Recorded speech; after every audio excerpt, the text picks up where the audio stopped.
This podcast uses adult language and discusses sensitive and potential triggering topics, including violence, abuse, and murder. This podcast may not be appropriate for younger audiences. All parties are innocent until proven guilty in a court of law. Some names have been changed or omitted per their request or for safety purposes. Listener discretion is advised.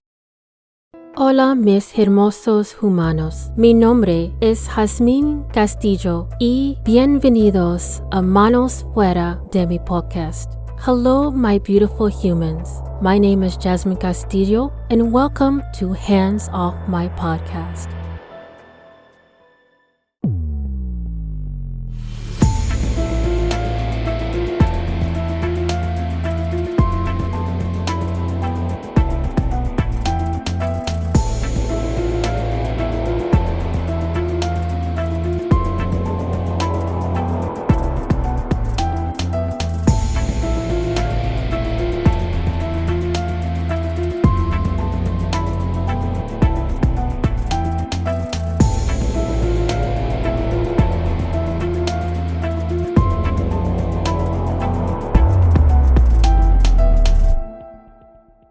Jasmine Flowers resided with her mother, as well as her step-parent, in somewhat tumultuous area of Milwaukee, Wisconsin called the Riverwest in 1989.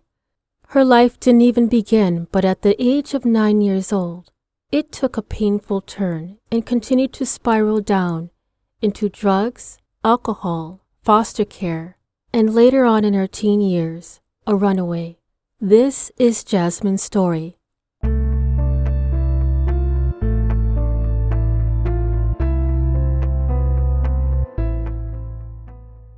Riverwest is located in Milwaukee, Wisconsin, primarily a residential neighborhood that was wedged between Milwaukee River and East Holton Street and ran south to Brewers Hills, Williamsburg Heights, Harambee neighborhood.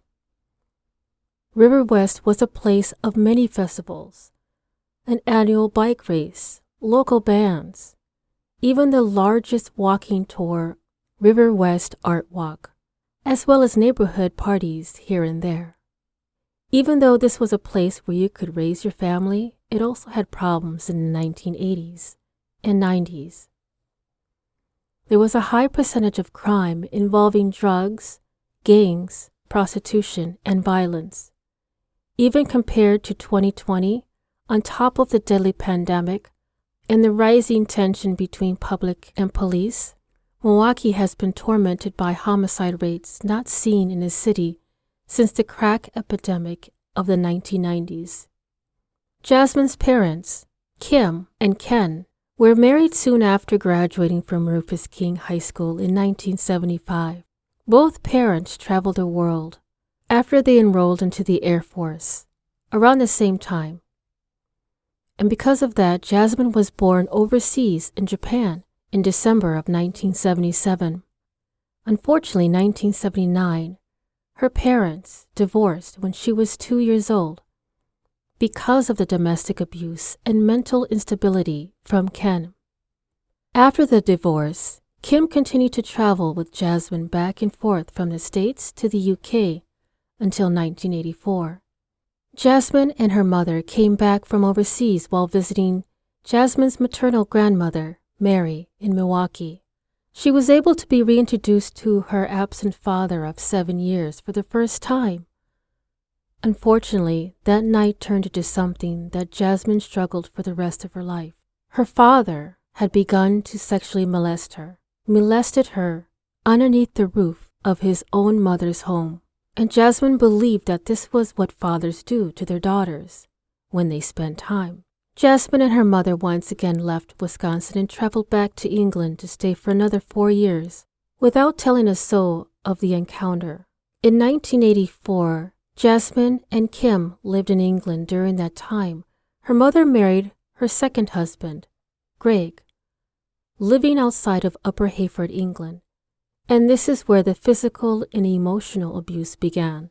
Fortunately, Kim did divorce her husband, Greg, and 4 years of living overseas, traveled back to Wisconsin to build her life up again after the divorce. Kim decided to live with her mother Isabel. In 1989, the abuse started once Jasmine arrived at her abuela's house.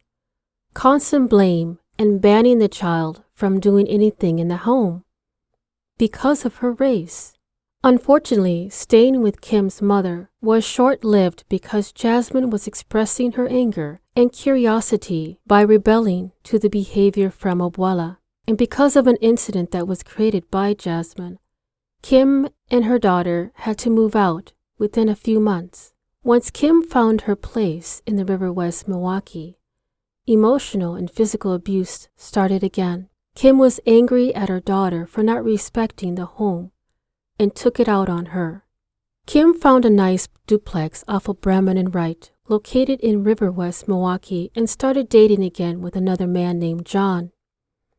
Kim did a lot of traveling and was constantly absent from home, spending time with John in Missouri, traveling on vacation, partying, or military boot camp on the weekends.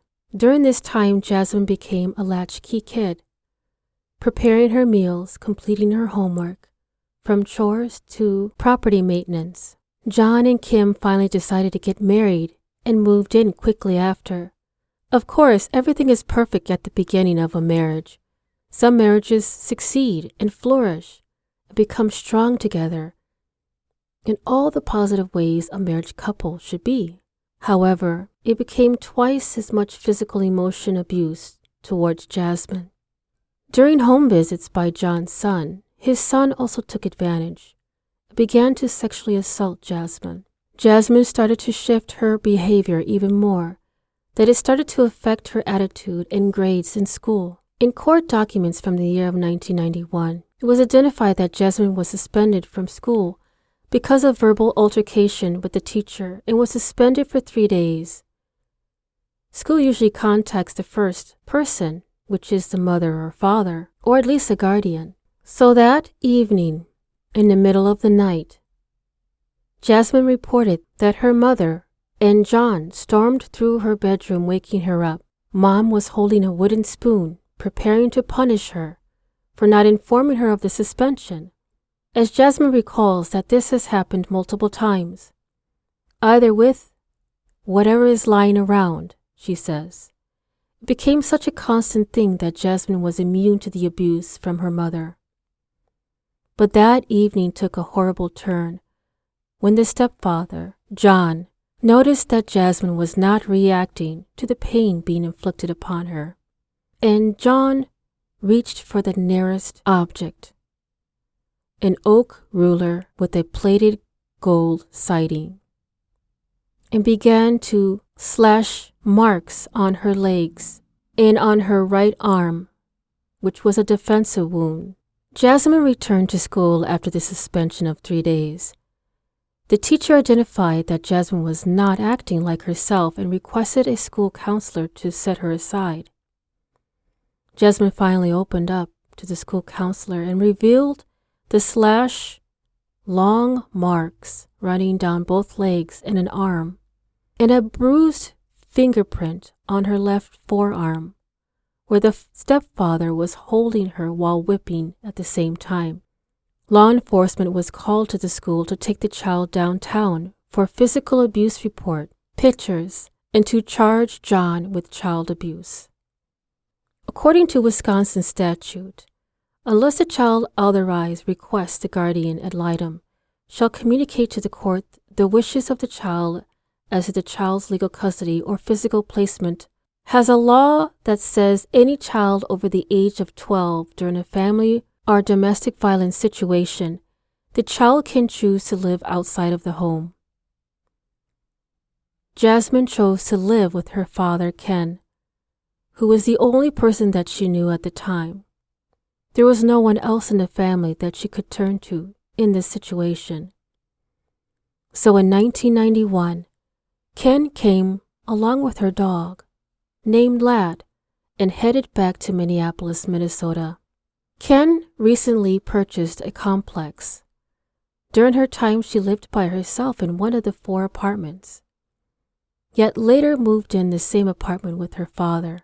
Susan, a soon-to-be sister-in-law, was also currently living in the apartments adjacent to Jasmine. and Ken. Jasmine recalls that when her dad got extremely angry, he would throw the dog across the apartment, hitting a wall. And also during this time, Ken picked up where he left off by sexually molesting her again and again and again. She became extremely distant and began to show signs of delinquency in school. From reports from Jasmine, her father was the first person that taught her how to drink by playing a game, flip a coin in a cup. And because of the sexual molestation at home and the lack of guidance of the father, Jasmine began experimenting with drugs, alcohol, and sex with other kids at school at the age of 12. As time went by, Susan moved out of the apartment along with her dog abruptly, leaving her behind with her father. As recalled by court records, Jasmine stated that once Susan moved out, she began to start visiting Susan at her new apartment. One evening after visiting with Susan, Jasmine was showing signs that she did not want to go home and finally told Susan that her father was raping her. Susan also informed Jasmine that was the reason why she left, because he was doing it to her as well. And she said, quote, "I would never thought he would do it to his own daughter," unquote. Susan was hesitant in taking her back home, but unfortunately, she did. In the following morning, Susan did go back to the apartment, but waited for Ken to leave before she approached the door. Susan knocked on the door and Jasmine answered. As soon as Jasmine opened the door, Susan quickly pleaded to have her grab her things and to get her out of that apartment immediately. Jasmine quietly stated to Susan that he did it again once she arrived that night before. Susan then asked her one question: "Did you take a shower?" Jasmine answered no, and so Susan helped Jasmine grab her belongings and headed to the hospital to have a rape kit done. Hours later, after the rape kit was complete, law enforcement quickly picked up Ken and brought him to the station to prepare for charging him of sexual abuse to a child. When the law enforcement went back to the apartments to collect evidence and take pictures, they were quoted in the reports that the house was unlivable because of the uncleanliness and unkeptness of the home. The only room that was pristine was Jasmine's. Law enforcement noticed that she had padlocks in the inside of her bedroom door. When the police officer asked Jasmine what the padlocks were for, she said, quote, "To keep my daddy out of my room. He was my daddy, but he wasn't at the same time. His face was different and his voice changed to a low, growling, evil voice, almost demonic. One time I asked him, during the moment that he was on top of me, 'Why are you doing this to me, Daddy?' The voice that came out of my daddy's mouth said, 'Your daddy is not here.'" Ken was later reevaluated because he was also evaluated in the military and was dishonorably discharged because of his clinical paranoia, schizophrenic, and personality disorders, which were never medicated to control his imbalance. Jasmine went back to her mother's during the time of the trials and the court hearings. Ken continuously dismissed his attorneys to the point of rescheduling court hearings for the next 3 years. Kim was beside herself and did not know how to handle this new situation with her daughter and the constant back and forth between Wisconsin and Minnesota. Ken's new wife, Karen, bailed him out of jail, believing that Kim was behind, placing thoughts in Jasmine's mind to accuse her own father of the things that were done. Even though the results from the rape kit proved the DNA was a match to Ken. Karen constantly berated Susan and Jasmine, calling them insulting and demeaning names because Susan was the one that reported this molestation to the police. Because Kim was having problems with Jasmine, 2 family members stepped in. Patty and Keith the brother and sister of Ken, took temporary custody of Jasmine off and on for the next 2 years. Between postponing court dates, charges against Ken, Kim was finally able to get Jasmine back home, just for a moment. However, the emotional abuse continued in the home with the mother and the stepfather against Jasmine, to the point that she had ran away in July 9, 1993. Mother reported Jasmine missing after 72 hours with the 5th District Police Department. Kim found Jasmine's diary and used it as evidence for law enforcement to track down her whereabouts during the time of her missing as a runaway. Kim kept track of whether Jasmine called home each day until she voluntarily returned home on July 15, 1993. Unfortunately, around this time, Jasmine's mother signed her parental rights to the state of Wisconsin in placing Jasmine in a CHIPS program that would send her off to treatment centers, group homes, foster placements. Once Jasmine arrived to Children's Adolescent Treatment Center located in Watertown, Wisconsin, she and another resident escaped at the time while they were being escorted between 2 buildings on the grounds. Jasmine later reported once she was found by law enforcement 5 days after she was living in an abandoned drug house. She had lost track of the other girl that ran away with her at the time.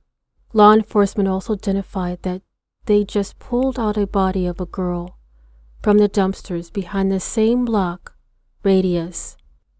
She was also a runaway, the same time Jasmine went missing. During the time in the fostering system, in May of 1994, Jasmine was removed from St. Rose Residential Group Home, pending a jury trial set for June of 1994 on the incident that she had allegedly pulled a knife on a staff, and was currently waiting at a detention on the results whether she would be placed in juvenile correctional facility called Lincoln Hill or to be transported outside of Milwaukee County for further treatment. You're probably thinking to yourself, I never saw her on the news or heard her name come across the screen. Well, that girl was me.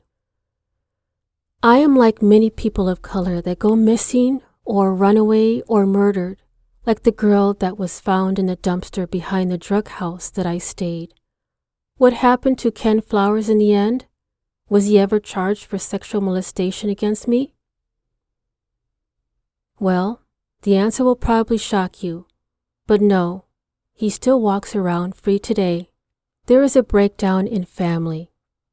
My family of many, the shaky family foundation based on generational trauma. Young boys and girls are taught to accept this trauma, emotional, physical, and sexual abuse, to not tell anyone outside of the family circle when one of the family members is the person inflicting this abuse towards another person. These boys and girls become parents and raise children of their own. They are now conditioned to ignore the signs of abuse, even with their own children, towards their own siblings. Out of all the women in my Flowers family, some or all saw or experienced some level of abuse, and the family turned a blind eye.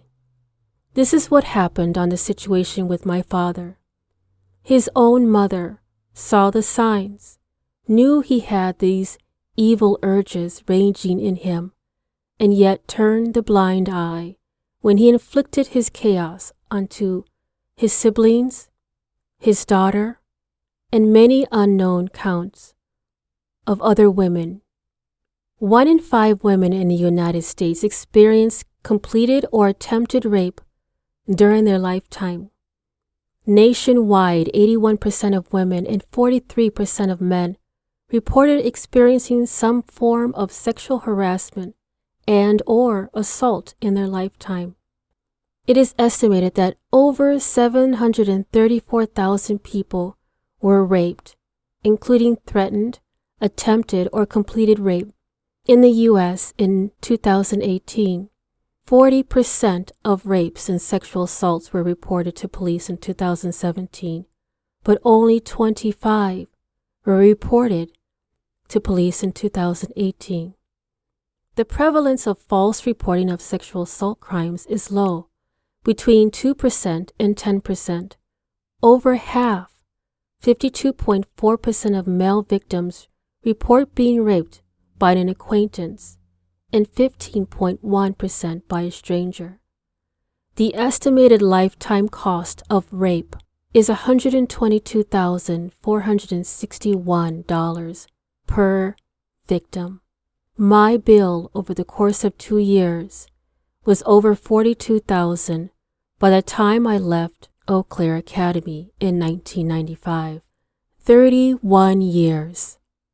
I'm still working on my healing journey, and I've noticed that there is a consistent theme of people's thoughts when someone goes missing or gets murdered or whatever the case may. Either they are a runaway, a sex worker, drug, alcoholic addicts, or recovery. That is the reason why I started this podcast. I want to make this a safe space for people of color, all walks of life, no matter the circumstances, because this is someone's baby. This is someone's child, someone's sister, brother, friend, loved one. In the podcast world, in 2022, it has been estimated that there is 750,000 other podcasts.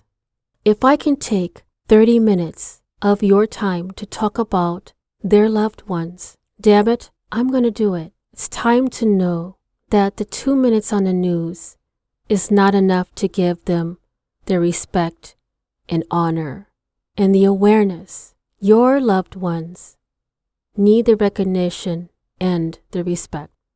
If you see something, say something, you might be able to save a life. And Susan, if you're out there listening, I will be forever grateful because you saved me. Thank you. If you or a loved one is experiencing domestic violence, please contact the National Domestic Violence Hotline, 800-799-7233. Or if you are a victim of sexual assault, please contact National Sexual Assault Hotline, 1-800-656-4673. National Resources for Sexual Assault Survivors and their loved ones. Also, acronym RAINN. They also provide Asian, Native Hawaiian, and Pacific Islander survivors Resource Center from Domestic Violence for tracking and gender-based violence in Asian and Pacific Islanders communities, also under RAIN, for Black survivors, called National Center on Violence Against Women in the Black Community, responds to end domestic sexual and community violence in the Black community. Through research, public awareness, community engagement, and resource development. For more information, I've identified these in the show notes. Thank you for listening to Hands Off My Podcast. If you are enjoying the podcast and you'd like to support the mission, I do have a Patreon membership that will help the cause and bring more detail on cases and stories from the people of color community. If you yourself has a lost loved one or a story suggestion, please don't hesitate to contact me at email, handsoffmypodcast@gmail.com. And if you are only able to support in another way, please give this podcast a 5-star rating on Apple or Spotify and continue to listen to upcoming episodes every Thursday, wherever you listen to your podcast. Dios te bendiga.